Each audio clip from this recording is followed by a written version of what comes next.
छो विद्यार्थी मित्रों आगळना एक विडियोनी अंदर एक उदाहरण माटेनी कॉमेंट हती तो घणा बधा उदाहरण छे पण तमारे क्यू उदाहरण शीखवुं छे एना माटे प्रोपर कॉमेंट करो।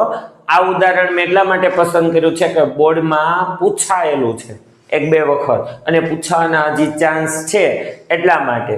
तो जो एक विद्युत हीटर प्राप्ति स्थान मांथी 4 एम्पियर विद्युत प्रवाह खेचे। मानी लो कि आ विद्युत हीटर छे ए प्राप्ति स्थान मांथी 4 एम्पियर जेटलो विद्युत प्रवाह खेचे। I बराबर 4 एम्पियर अने आ हीटरना बे छेड़ा वच्चेनो विद्युत स्थितिमाननो तफावत V बराबर 60 वोल्ट छे।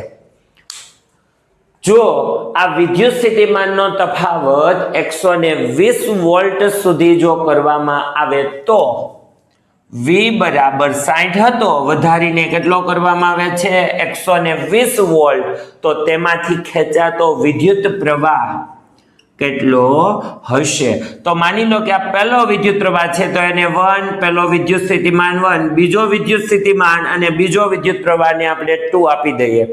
हवे आ हीटर आनु आज छे पहला 60 हतो ने हवे केटलो खेंचाय छे 120। तो पहला बे मांथी आपणे मेळवी शकीए छीए R बराबर V ना छेदमां I। V એટલે કે V1 અને I1। तो V કેટલો છે 60 છેદમાં I કેટલો છે 4। જવાબમાં આપણે જોઈએ તો 15 ચોક 60। તો અહીં કેટલા જવાબ આવશે 15। એકમ શું આવશે ઓમેગા।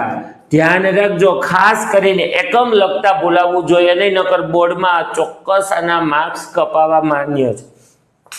હવે જો આપણે તો I2 મેળવવાનું હતું મળ્યું તો આપણને R। तो अहींया आपणे किंमत मूकीए I2 बराबर V2 ना छेदमां R। V2 કેટલા આપેલા છે આપણને 120 छेदमां R કેટલો મળ્યો છે 15। તો આપણને ખબર છે 15 અઠા 120। તો I2 बराबर 8 एम्पियर। खास करीने विद्यार्थी मित्रों आ दाखला गणो त्यारे आ एकम लखता भूलावो जोईए नहीं।